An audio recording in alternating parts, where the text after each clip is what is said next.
Good morning, good morning, good morning. Good afternoon, good evening, wherever you're watching from. Shout to this packed house. Make some noise, please. I'm Ebro, and together with my Apple Music Radio family, Nadeska, Alexis, we're thrilled to welcome you all to the Apple Music Super Bowl 59 halftime show press conference. We are streaming live globally and on Apple Music, so go check that out. We're excited to be joining the NFL and Rock Nation to bring the Apple Music Super Bowl halftime show to life with a monumental performance by none other than the great Kendrick Lamar. So in a few moments, we'll be chatting with him, but first things first, let's get into the pregame. Nadeska, over to you. I'm honored to introduce the American Sign Language performers appearing at this year's Super Bowl. Performing Lift Every Voice and Sing, we have Otis Jones IV. Performing America the Beautiful and the Star-Spangled Banner is Stephanie Nagaris. Performing the ASL version of the Apple Music Super Bowl halftime show is Maxie and ASL interpreter Dylan Guile. Please welcome our official American Sign Language performers.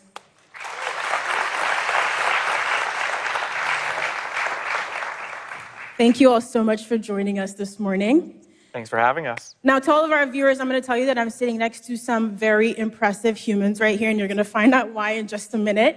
So we're going to start with Matt, who founded an organization called Definitely Dope. Matt, I've never founded anything in my life, so I already find that pretty intimidating.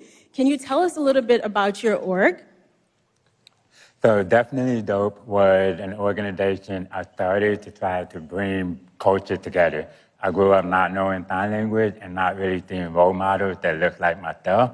So when I got to college, I started learning sign language and realized that sign language and music was a great way to learn the language and at the same time get more people involved in becoming advocates and more conscious of accessibility and inclusion. What's that experience been like for you? It's been incredible. I think everything kind of skyrocketed when we went on tour with Chance the Rapper, becoming the first ever deaf interpreter to be picked by an artist to join them on tour. Since then, it's just trying to advocate and showcase as much as possible the talent of the deaf culture and community and help people become more intrigued by sign language. So now you see ASL is the third fastest growing language in the country. And just watching it happen compared to no caption, no sign language. When I was growing up, it's beautiful to see the change. That's pretty incredible, and touring with Chance the Rapper sounds like a lot of fun. It's very cool that Matt actually specializes in signing ASL for hip-hop. So I'm really curious now how you feel going on to sign for the first halftime show to ever be headlined by a solo hip-hop artist, which of course is Kendrick Lamar. I think it's incredible. I mean, when I first started learning sign language and started going viral on YouTube, the first song I did was Please Don't Kill My Vibe. And that was a while back, and it was just, hey, that's my vibe, let's go. But ever since then, it's just become a full circle moment. I just kept going. Many times I wanted to quit, give up, but like people didn't understand the beauty and importance of sign language and entertainment. So now to be here at the Super Bowl with two other talented performers and the people that helped make it happen, it's incredible to see the change and progress and still be alive to see it happening. I'm so glad that you didn't give in and give up in those difficult moments. It's so nice to have you here. And now Otis. So Otis, you have a massive following on TikTok, and you don't use the platform just for entertainment. You actually teach classes on there. Can you tell us a little bit about those classes? Absolutely. So I do teach on my platform. And the reason why I teach is because I grew up in Georgia, not really in the heart of a deaf community. And so I faced a lot of oppression as a deaf individual, as a Black individual, without even realizing it. And so now when I look at myself, I'm thinking about other kids, other young Black deaf kids who are out there. And so I'm using my platform to try to make some change in the world, to try to make things better. I want to educate people about language deprivation, which is something that I myself have had to go through. And so I want to educate people about the importance of American Sign Language and making sure that they have that in their lives. You see what I mean? I told you all these were some very impressive humans. And Otis, you've performed at multiple festivals like Bonnaroo and Rolling Loud, and I'm curious, where does performing at the Super Bowl halftime show rank in terms of cool musical experiences for you? Okay, no lie, I can't compare this to Bonnaroo and Rolling Loud. I mean, the Super Bowl is at the top. It has to be at the top. But it's not just because it's the Super Bowl, but I think more importantly, being here, being in New Orleans specifically, this is where my family is from. My parents and grandparents come from New Orleans, so this is a home for me as well. So to be performing at the Super Bowl in New Orleans is a huge honor, especially to be signing for Lift Every Voice and Lettucey, because she's also from New Orleans, and my mom grew up listening to Lettucey. So again, it's really a huge honor, and I can't wait to be signing Lift Every Voice on Sunday. Oh, I didn't know your family was also from here. That's really beautiful. Did you tell all your TikTok fans to tune in? Of course, I will. I will tell Okay. them. Yeah, they're going to be tuning in for sure. Thank you for the reminder. Of course. Now, Stephanie is an activist, a model, and an actress, a casual triple threat. You've been on numerous TV shows, so you're not new to being in front of the camera, but I'm wondering if you could tell us what's the difference for you being on a TV production set versus doing a live show like the Super Bowl halftime show?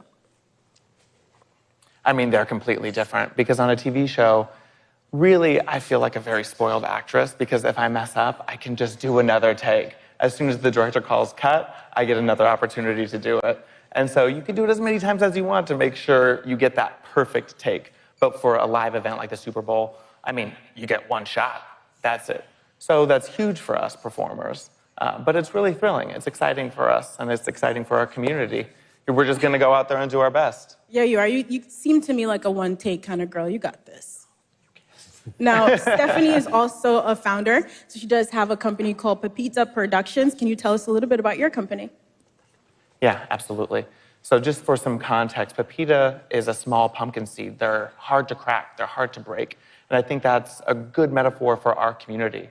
Of course, our community is small, but we have been through a lot. I mean, if you've just listened to us, we've had to work pretty hard and break down some barriers to get where we are.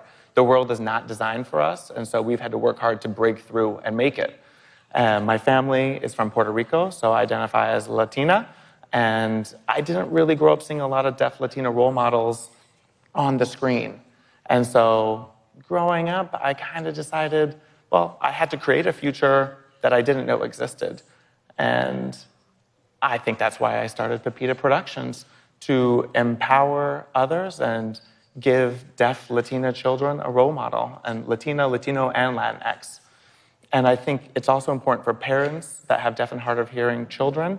It doesn't matter if they choose spoken English or American Sign Language. They are in the deaf community. All are welcome in our culture. And it's just important that they connect to their kids. So I wanted to give parents a safe space to be able to find their way into the community and the industry. And I also wanted to serve as a role model. I think it's really important to see more diversity in the entertainment industry. And I've been in the industry now. I can say that it's lonely, sometimes it's isolating, and the work is very difficult. And so I can't even imagine what it was like for those who came before me, but I'm trying to set up a better future for those who come after me. So that way we can make it an easier entry point for them. I think it's so impressive how much you've all given back to your communities. And so, Stephanie, I'm sure all of the actors that you work with are going to be, well, how do you think they're going to feel watching you perform these iconic songs at halftime? I hope that they will feel like, oh, I'm not alone. There you are. You've opened a door for me already. Now I just have to walk through it. And of course, please, anybody out there, get in touch with me. I'm happy to help you on this journey. And I want them to feel that they can do anything. Whatever they want to be, they can do it. I think all of my life, I heard, you can't. Oh, I'm sorry. I don't think there's really a future for you. And look at me now. Look at where I am. And so I just want the message to be that anything is possible. You know, sometimes we live in a world that's not so nice to us. And we have to become a little bit more hardened and be able to claim space. And to this day, people still can't believe that I'm a mother. They're like, you're pregnant? I'm like, yes, it's my second child. They're like, it's your second child, but you're deaf. Like, still, to this day, it's 2025. Yeah, it's really ridiculous, so. Listen, I'm glad that you've continued to push forward and all three of you have built something so beautiful. I'm going to be tuned in on Sunday and rooting for all three of you, Matt, Stephanie, Otis, and Dylan. Thank you so much for your time.